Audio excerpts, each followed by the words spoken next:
ধন্যবাদ। বিসমিল্লাহির রহমানির রহিম।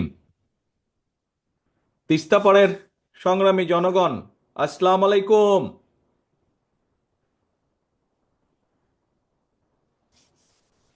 আজকে সারা বিশ্ব, পৃথিবীর সব মানুষ আজকে দেখে রাখুক, আজকে জেনে রাখুক যে উত্তরাঞ্চলের এই যে লাখো কোটি মানুষ তিস্তা নদীর পানির ন্যায্য হিস্সা থেকে আজকে বঞ্চিত, এবং এই জন্য এই কারণে মানুষগুলা আজ এখানে অধিকার, যে মানুষের যে পানির অধিকার, এই অধিকার আদায়ের দাবিতে এইসব মানুষরা আজকে জাগো বাহে তিস্তা বাঁচাও স্লোগানে গত 2 দিন ধরে আপনারা সকলে এখানে তিস্তা পাড়ে সমবেত হয়েছেন।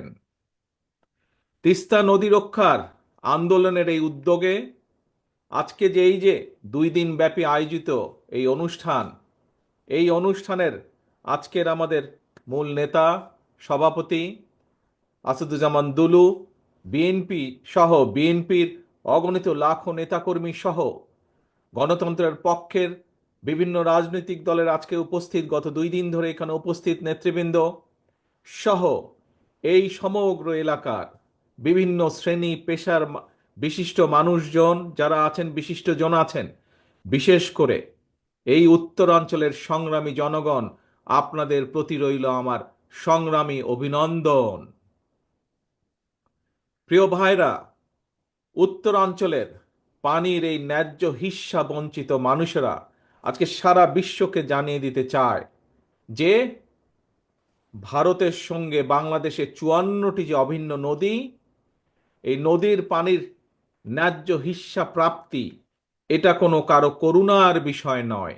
এটা আন্তর্জাতিক আইন অনুযায়ী এটি বাংলাদেশের প্রাপ্য, এটি বাংলাদেশের মানুষের প্রাপ্য। অথচ আমরা কি দেখছি? আন্তর্জাতিক নদী আইন, তিস্তা নদীর পানির ন্যায্য পাওনা আদায়ের জন্য আজকে আমাদেরকে আন্দোলন করতে হচ্ছে। বাংলাদেশের মানুষকে তথা উত্তরাঞ্চলের মানুষকে আজ আন্দোলন করতে হচ্ছে। এই পানি বন্টন নিয়ে আমাদের প্রতিবেশী দেশ বাংলাদেশের মানুষের সাথে অপ্রতিবেশীমূলক আচরণ করেই চলেছে। আপনাদের সকলের জানা আছে, আজকে প্রায় 50 বছর হলো ফারাক্কার অভিশাপ থেকে বাংলাদেশ মুক্তি পায় নাই। এখন আবার তিস্তা বাংলাদেশের জন্য আরেকটা অভিশাপ হিসাবে দেখা দিয়েছে। সব আন্তর্জাতিক আইন লঙ্ঘন করে আমাদের প্রতিবেশী উজানের গজলডোবায় একটা বাঁধ নির্মাণ করেছে, করে তিস্তার এই স্বাভাবিক পানি প্রবাহকে তারা নিয়ন্ত্রণ করে চলেছে। তাদের এই অপ্রতিবেশীমূলক আচরণের কারণে আজকে উত্তরাঞ্চলের লাখো কোটি জনগণ বন্যায়, খরায় দুর্বিষহ জীবন পার করছে। পানির অভাবে তিস্তার বুকে আজকে ধু ধু বালুচর। একদিকে পানির অভাবে নষ্ট হচ্ছে হাজার হাজার কোটি টাকার ফসল, আবার কখনো হঠাৎ করেই, এই দেখেন 2 দিন আগে যেমন হয়েছে, হঠাৎ করেই উজান থেকে ছেড়ে দিচ্ছে পানি, আর সেই পানির কারণে বন্যায় ভাসিয়ে দিচ্ছে সাধারণ মানুষের ঘর বাড়ি, কৃষকের আবাদি ফসল ভাসিয়ে দিচ্ছে। প্রত্যেক বছর এই বন্যার কারণে বলা যায় প্রায় সময় বন্যার কারণে এমনকি কোনো কোনো সময় বছরে 3বারও বন্যা হয়েছে এই অঞ্চলে। আর এই বন্যার জন্য প্রতি বছর তো ভাঙন তো আছেই, নদীর ভাঙন, শস্যেরও যে আর্থিক ক্ষতি হচ্ছে, প্রায় লক্ষ কোটি টাকার আর্থিক ফসলের ক্ষতি হয়। প্রিয় সংগ্রামী ভাই বোনেরা, এই যে 5ই আগস্ট চলে গেল, এই 5ই আগস্টে আমরা দেখি যে একজন পালিয়ে গিয়েছে এই দেশ থেকে, একটা খুনি এই দেশ থেকে পালিয়ে গেছে, স্বৈরাচার এই দেশ থেকে পালিয়ে গিয়েছে। এই স্বৈরাচার একটা কথা বলেছিল একবার, নিশ্চয়ই আপনাদের সকলের মনে আছে। কি সেই কথাটা? স্বৈরাচার বলেছিল, ভারতকে যা দিয়েছি সেটি তারা সারা জীবন মনে রাখবে। প্রিয় ভাই বোনেরা, এই ভারত শুধু পলাতক স্বৈরাচারকেই মনে রেখেছে, বাংলাদেশের জনগণকে তারা মনে রাখেনি। সেই জন্যই পানির যে ন্যায্য হিস্যা বঞ্চিত তিস্তাপাড়ের বিক্ষুব্ধ জনগণের মনে প্রশ্ন, পলাতক স্বৈরাচারকে ভারত যা দিয়েছে, বা পলাতক স্বৈরাচার ভারতকে যা দিয়েছে, সেই পলাতক স্বৈরাচারকে আশ্রয় দেওয়া ছাড়া ভারত কি বাংলাদেশকে আর কিছু দিয়েছে? কিচ্ছু দেয় নাই। সারা বিশ্ব জুড়ে, প্রিয় ভাই বোনেরা, সারা বিশ্ব জুড়েই কিন্তু সব প্রতিবেশী রাষ্ট্রের মধ্যেই সমস্যা সমাধান কিংবা পারস্পরিক স্বার্থ জড়িত থাকে। নিজ নিজ দেশের স্বার্থ রক্ষা করে প্রত্যেকটি দেশই কিন্তু সমস্যার সমাধানগুলো করে, সমস্যাগুলো নিরসন করে। আমরা সবাই জানি এটি হচ্ছে কূটনৈতিক রীতি। কিন্তু এই যে খুনি স্বৈরাচার পালিয়ে গিয়েছে যে 5ই আগস্ট, আমরা দেখেছি জোর করে অবৈধভাবে ক্ষমতা দখল করে রাখতে গিয়ে নিজেকে সে তাদের সেবা দাসীতে পরিণত করেছিল। বাংলাদেশ ভারত যৌথ নদী কমিশন এবং জাতীয় নদী রক্ষা কমিশন পর্যন্ত সম্পূর্ণ অকার্যকর রেখেছিল। সারা দেশের মানুষ জানে এখনো ভারতের সঙ্গে বাংলাদেশের বিরাজমান ফারাক্কার সমস্যার সমাধান হয়নি। জনগণের, উত্তর অঞ্চলের বিশেষ করে জনগণের বহুল প্রত্যাশিত তিস্তা চুক্তিও হয় নাই। অথচ সকল আন্তর্জাতিক রীতিনীতি ভঙ্গ করে এই পলাতক স্বৈরাচার, এই খুনি স্বৈরাচার প্রতিবেশী দেশকে ট্রানজিট শিপমেন্টের বন্দর ব্যবহারের একতরফা সুবিধা দিয়ে গেছে। এইসব চুক্তিতে মিনিমাম ন্যায্যতা পর্যন্ত রক্ষা করা হয় নাই। প্রিয় ভাই বোনেরা, বাংলাদেশের মানুষ মনে করে প্রতিবেশী দেশের সঙ্গে প্রয়োজনে সকল অসম, অন্যায্য এবং একতরফা যে সকল চুক্তি, এগুলো পুনর্মূল্যায়ন কিংবা পুনর্বিবেচনা করা দরকার। প্রিয় ভাই বোনেরা, সবার সঙ্গে বন্ধুত্ব, কারো সঙ্গেই বৈরিতা নয়। আমাদের পররাষ্ট্রনীতির এটি হচ্ছে মূল স্লোগান বা মূল নীতি। কিন্তু সময়ের প্রয়োজনে সময়ের প্রয়োজনে হয়তো এই স্লোগানটি বা এই নীতিটি পুনর্বিবেচনা করা দরকার। বর্তমান বিশ্বে স্থায়ী শত্রু স্থায়ী মিত্র বলে কিছু নেই, বরং একটা দেশের সঙ্গে অপর দেশের সম্পর্ক হবে পারস্পরিক স্বার্থ রক্ষা, ন্যায্যতা এবং প্রয়োজনের ভিত্তিতে। সুতরাং সম্পর্ক রক্ষা করার ক্ষেত্রে নিজ দেশের এবং জনগণের স্বার্থ রক্ষাই হতে হবে প্রথম এবং প্রধান অগ্রাধিকার।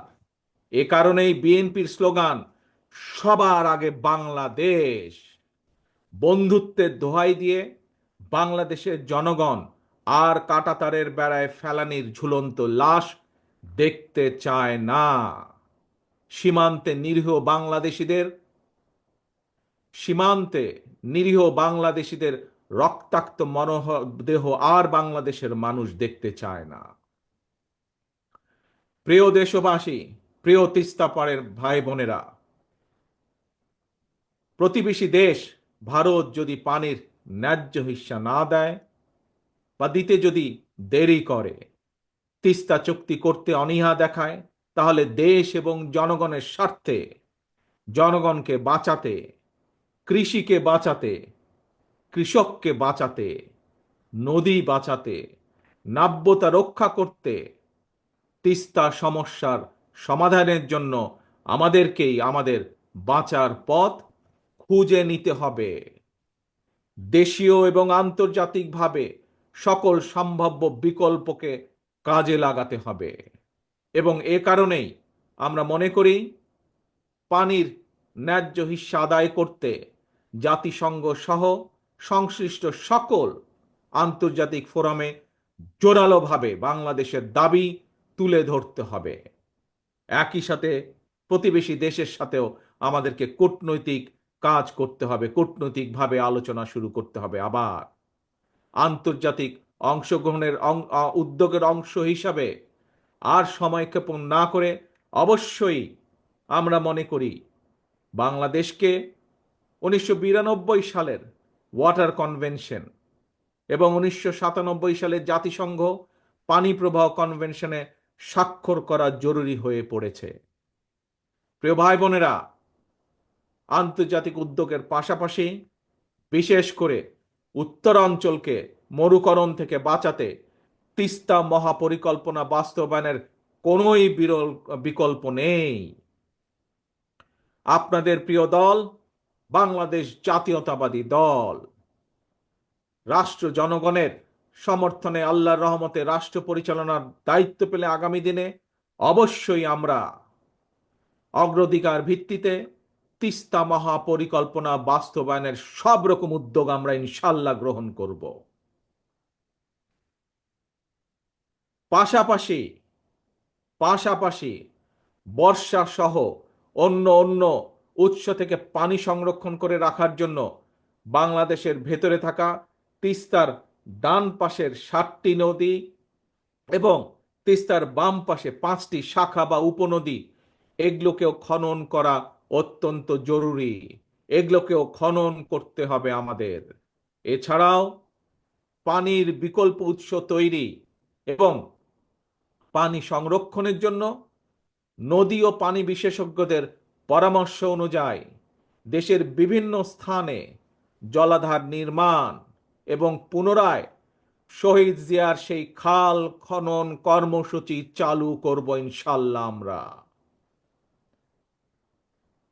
প্রিয় ভাই বোনেরা, আমার সামনে এখানে বহু সম্মানিত মুরব্বী রয়েছেন।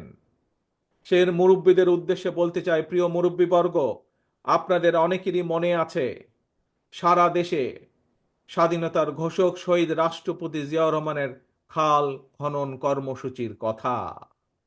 তখন একটি স্লোগান ছিল, বিখ্যাত স্লোগান, কৃষকের কাছে, গ্রামের সাধারণ খেটে খাওয়া মানুষের কাছে একটি পরিচিত স্লোগান ছিল, প্রিয় স্লোগান ছিল, কি সেটি?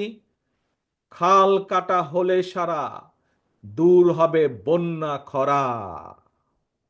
প্রিয় দেশবাসী, উত্তর অঞ্চলের সংগ্রামী ভাই ও বোনেরা, দেশের জনগণের সকল গণতান্ত্রিক রাজনৈতিক মানবাধিকার কেড়ে নিয়ে ভোটের অধিকার ডাকাতি করে পলাতক স্বৈরাচার দেশে মাফিয়া সাম্রাজ্য গড়ে তুলেছিল। এই পলাতক খুনি স্বৈরাচারের আমলে জাতীয় নির্বাচনকে খেল তামাশার বিষয়বস্তু বানিয়ে ফেলা হয়েছিল।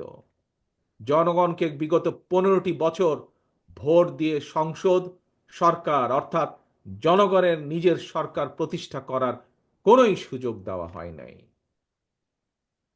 ছাত্র জনতার গণ অভ্যুত্থানে গত 5ই আগস্ট এই মাফিয়া, এই খুনি স্বৈরাচার পালিয়ে যাওয়ার পর থেকে জনগণের অধিকার পুনঃপ্রতিষ্ঠার সুযোগ এবং সম্ভাবনা আবার তৈরি হয়েছে।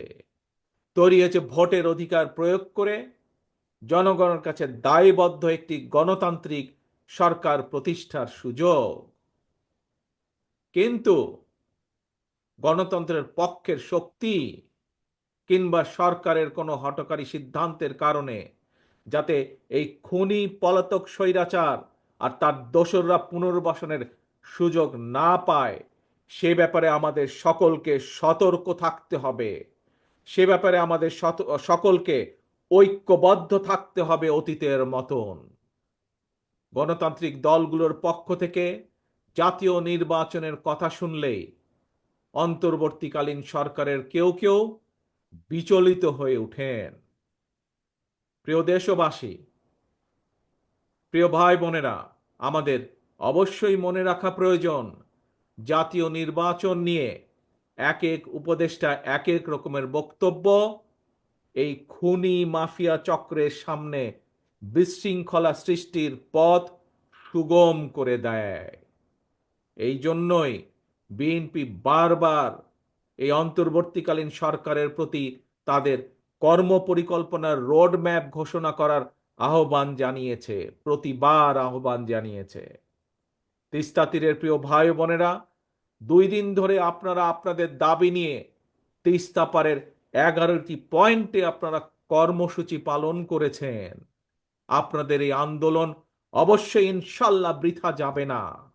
আপনাদের এই আন্দোলনে তিস্তা মহাপরিকল্পনা বাস্তবায়ন ত্বরান্বিত হবে ইনশাল্লাহ। জনগণের ভোটে বিএনপি রাষ্ট্র পরিচালনার দায়িত্ব পেলে অবশ্যই আমরা সকলকে সাথে নিয়ে তিস্তার সমস্যার সমাধান করব। তবে তবে এই যে একটু আগে যতগুলো কথা বললাম যে কিভাবে আমরা কি কি উপায় কি কি করব তিস্তার পাড়ের মানুষের সমস্যার সমাধানের জন্য, কিভাবে তিস্তা মহাপরিকল্পনা যে বাস্তবায়ন করব বা বাস্তবায়ন করার যে অঙ্গীকার করেছি, এই কাজ যদি আমাদেরকে করতে হয় তবে আপনাদেরকে একটি দায়িত্ব পালন করতে হবে, আপনাদেরকে একটি কাজ করতে হবে। সেজন্য আগামী জাতীয় নির্বাচনে আপনাদেরকে আপনাদের প্রিয় দল বিএনপির পাশে থাকতে হবে। বিএনপির দরকার আপনাদের সমর্থন।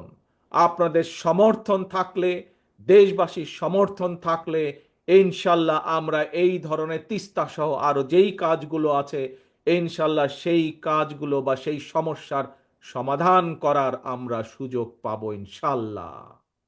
প্রিয় ভাই বোনেরা, ইনশাল্লাহ ভবিষ্যতে তিস্তা পারে নয়, দেখা হবে আপনার গ্রামে, আর দেখা হবে আপনার ঘরে।